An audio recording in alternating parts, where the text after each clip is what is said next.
Hello friends, welcome back to GK Prince Academy. तो हम लोग डिस्कस कर रहे थे यूपी SSC 1 दरोगा के मुख्य परीक्षा के थ्योरीज की, और उसमें अगर हम बात करें तो चैप्टर नंबर 13 तक हो चुका है।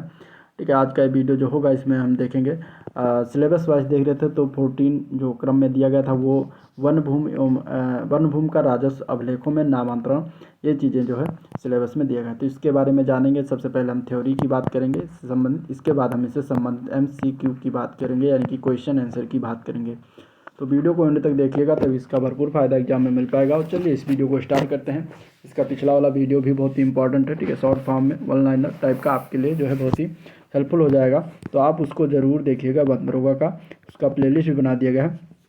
तो चैनल पेज पर जाइए, प्लेलिस्ट पेज पर जाइए, वहाँ पर आपको उसका जो है प्लेलिस्ट मिल जाएगा और वहाँ से आप उसका एक एक करके सारा का सारा वीडियो देख सकते हैं। तो आज का वीडियो स्टार्ट करते हैं। इसमें हम देखेंगे वन भूमि का राजस्व अभिलेखों में नामांतरण। ठीक है, इसके संबंधित अगर हम बात करें तो इसमें हम वन अधिकार एक्ट 2006 के बारे में बात करेंगे, और इसके अंतर्गत स्वामित्व अधिकार है जिससे, ठीक है, और वन प्रबंधन अधिकार, तो ये सब बात करेंगे। फिर डिजिटल भूमि रिकॉर्ड जो है चलाया गया सरकार के द्वारा, जैसे कि स्वामित्व है, प्रवेश पोर्टल है, ठीक है, भूमि संवाद है, और GIS यानी कि भौगोलिक सूचना प्रणाली। तो इस सब चीज़ों के बारे में इसमें हम बात करने वाले हैं। तो चलिए वीडियो को शुरुआत करते हैं।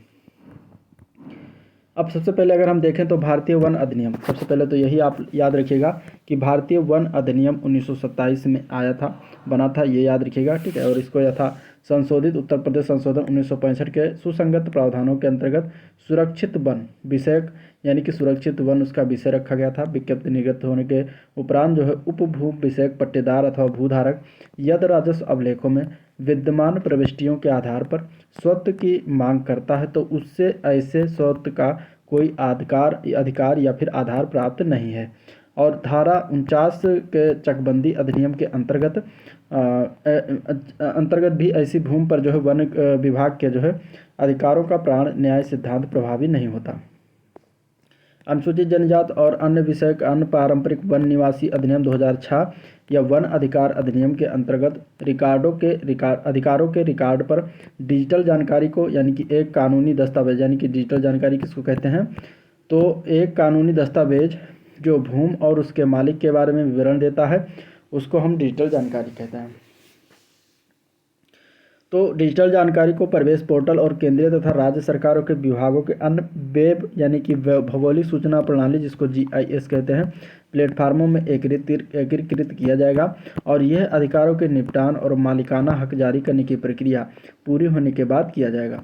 मानचित्र को संबंधित राज्य कानूनों के तहत भूमि अभिलेखों में शामिल किया जाना चाहिए, ठीक है। और मंत्रालय ने जो है राज्यों को प्रत्येक भूमि पैच का एक भौगोलिक सूचना प्रणाली सर्वेक्षण करने और बहुभुजों की भू संदर्भित डिजिटल वेक्टर सीमाओं को बनाने रखने का भी निर्देश दिया है। इससे क्या क्या लाभ हैं? तो वन अधिकार अधिनियम के डेटा के अनुसार भूमि रिकॉर्ड आदिवासी और अधिकारियों के बीच संघर्ष को समाप्त करता है। ये एक प्रकार का एक तरीके से लाभ होता है। और कभी कभी वन अधिकार अधिनियम के तहत आवंटित भूमि का टुकड़ा वनीकरण के लिए जो उपयोग किया जाता है, जिससे दोनों पक्षों के लिए बहुत सारी समस्याएं भी उत्पन्न होती हैं। इसके अलावा वन अधिकार अधिनियम के तहत जो है डिजिटल जानकारी का भू संदर्भ राज्यों के लिए जो है फायदेमंद होगा, क्योंकि वन और आदिवासी कल्याण विभाग वन अधिकार अधिनियम शीर्षक धारकों की आजीविका में सुधार के लिए विशिष्ट परियोजनाओं एवं योजनाओं को शुरू करने में सक्षम होंगे। अब इसके अलावा वन अधिकार एक्ट जो 2006 आया था उसके बारे में जानते हैं। तो यह अधिनियम पीढ़ियों से वन में निवास करने वाली अनुसूचित जनजाति और अन्य पारंपरिक वनवासियों को वन भूमि और उनके अधिकारों को मान्यता देता है, ठीक है। तो ये 2006 एक्ट के अंतर्गत लागू किया गया।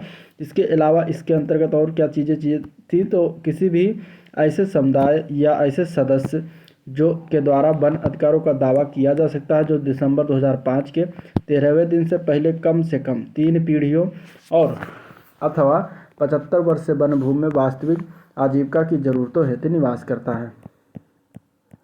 और यह FD ST और OT FD क्या है, तो अभी FD ST के बारे में बताया कि FD/ST मीन्स अनुसूचित जनजाति को कहा गया है और OT/FD मीन्स अन्य पारंपरिक वनवासियों को।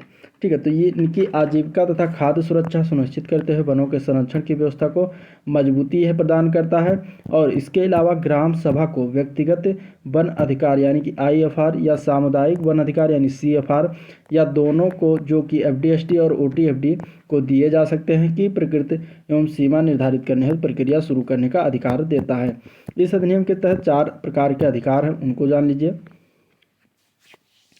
पहला अधिकार है स्वामित्व अधिकार। यह जो है FD/ST और OT/FD को जो है अधिकतम 4 हेक्टेयर भू क्षेत्रफल जो है आदिवासियों या वनवासियों द्वारा खेती की जाने वाली भूमि पर स्वामित्व का अधिकार देता है। और यह स्वामित्व केवल उस भूमि के लिए है जिस पर वास्तव में संबंधित परिवार द्वारा खेती की जा रही है। इसके अलावा कोई और नई भूमि प्रदान नहीं की जाएगी। और दूसरा है उपयोग करने का अधिकार यानी कि वन निवासियों के अधिकारों का विस्तार लघु वनोत्पाद चराई क्षेत्रों आदि तक होता है। इसके अलावा तीसरा इसमें जो अधिकार आता है वो है राहत और विकास से संबंधित अधिकार। वन संरक्षण के लिए प्रतिबंधों के अधीन अवैध बेदखली और जबरन विस्थापन या बुनियादी सुविधाओं के मामले में पुनर्वास का अधिकार भी शामिल होता है इसमें। और चौथा अधिकार आता है वन प्रबंधन का अधिकार, यानी कि इसमें किसी भी सामुदायिक वन संसाधन की रक्षा और पुनः उत्थान या संरक्षण या प्रबंधन का अधिकार शामिल है, जिसे वन निवासियों द्वारा स्थायी उपयोग के लिए पारंपरिक रूप से संरक्षित या सुरक्षित किया जाता है। तो ये हो गया वन अधिकार एक्ट 2006। अब आगे हम देखेंगे डिजिटल भूमि रिकॉर्ड के बारे में। सबसे पहले हम स्वामित्व के बारे में जानेंगे। तो स्वामित्व जो है एक ड्रोन तकनीक कंटिन्यूसली ऑपरेटिंग रेफरेंस स्टेशन यानी कि कोर्स जिसको कहते हैं, इसका उपयोग करके ग्रामीण आबादी वाले क्षेत्रों में भूमि मानचित्रण की एक योजना है ये स्वामित्व योजना। और ये वर्ष 2020 से 2024 तक यानी कि 4 वर्षों की अवधि में चरणबद्ध तरीके से देश भर में मानचित्रण किया जाएगा। परिवेश पोर्टल क्या है? तो परिवेश पोर्टल की अगर हम बात करें तो परिवेश एक वेब आधारित एप्लीकेशन है जिसे केंद्र, राज्य और जिला स्तर के अधिकारियों से पर्यावरण, वन और वन्य जीव और तटीय विनियमन क्षेत्र यानी कि कोस्टल रेगुलेशन जोन्स यानी कि CRZ जिसको कहते हैं, तो इसकी मंजूरी प्राप्त करने के लिए प्रस्तावकों द्वारा जो है दिए गए प्रस्तावों की ऑनलाइन प्रस्तुति और निगरानी हेतु जो है ये विकसित किया गया है। इसके अलावा भूमि संवाद, तो भूमि संवाद डिजिटल इंडिया लैंड रिकॉर्ड आधुनिकीकरण कार्यक्रम यानी कि national workshop on digital India land record modernisation programme यानी कि DILRMP पर जो है एक राष्ट्रीय कार्यशाला है। और यह देश भर में एक उपयुक्त एकीकृत भूमि सूचना प्रबंधन प्रणाली यानी कि integrated land information management system यानी कि ILIMS विकसित करने के लिए विभिन्न राज्यों के भूमि अभिलेखों के क्षेत्र में मौजूद समानताओं को स्थापित करने का प्रयास करता है, जिस पर विभिन्न राज्य विशिष्ट आवश्यकताओं को भी जोड़ सकते हैं, जैसा कि वह प्रासंगिक और उपयुक्त समझ सकते हैं। राष्ट्रीय सामान्य दस्तावेज पंजीकरण प्रणाली क्या है? तो यह मौजूदा मैनुअल पंजीकरण प्रणाली से बिक्री, खरीद और भूमि के हस्तांतरण में जो है सभी लेन देन के ऑनलाइन पंजीकरण की ओर जो है एक बड़ा बदलाव है। ठीक है, और यह जो है राष्ट्रीय एकता की दिशा में जो है एक बड़ा कदम है और वन नेशन वन सॉफ्टवेयर को भी ये बढ़ावा देता है।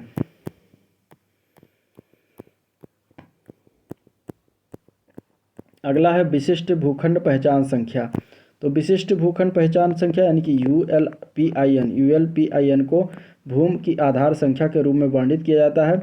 यह एक ऐसी संख्या है जो भूमि के उस प्रत्येक खंड की पहचान करेगी जिसका सर्वेक्षण जो है हो चुका है, विशेष रूप से ग्रामीण भारत में जहां सामान्यतः भूमि अभिलेख काफ़ी पुराने एवं विवादित होते हैं।